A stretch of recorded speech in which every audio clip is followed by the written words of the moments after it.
Meron pong statement sa Senator Tito Soto, sa Senate President Tito Soto, at yung sinasabi niya na merong tradisyon, kung ito man ay um, mas mabigat sa rule ng Senado, tradition over the rule of the Senate, na wala daw pwedeng arestuhin nga sa loob ng session.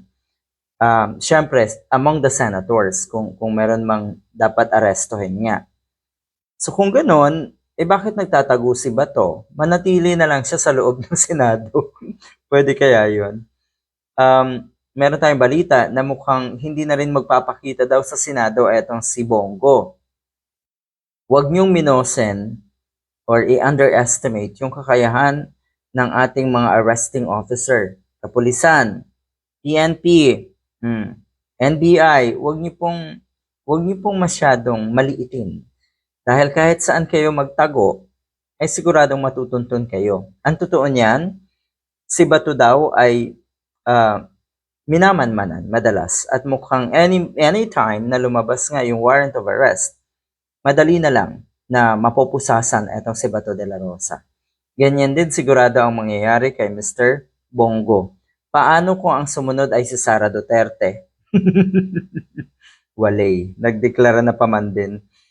Ito ang isa pa sa medyo ironic dahil ang isang nag-aalala ngayon ay si Senator Risa Ontiveros. Ganyan po kabuti ang kalooban ng isang Risa Ontiveros. Hindi yan katulad yun ng mga diehard na sa halip na matuwa. Kasi, di ba, malalan yung banatan sa Senator Risa Ontiveros na di hamak naman na malayo ang kakayahan at abilidad at dunong kumpara kina Bato at kina Bongo, yan yung mga hinahangaan itong mga diehard, itong dalawang ito.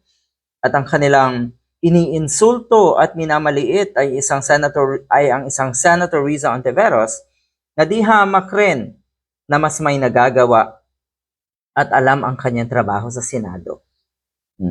Nag-aalala, nasaktan daw siya dahil sa pagkakadawit nga ng mga kapwa senador. Talagang masakit ito para sa institution. Kung titignan natin, talaga ba na ganito na lang ganito na kababa ang institusyong ito na nakakalusot ang mga taong katulad ni Bato, ni Bongo, ni Robin Padilla, at ng iba pa? Yan, sa tingin ko, ang ikinasasama ng loob ng isang Senator Risa Ontiveros.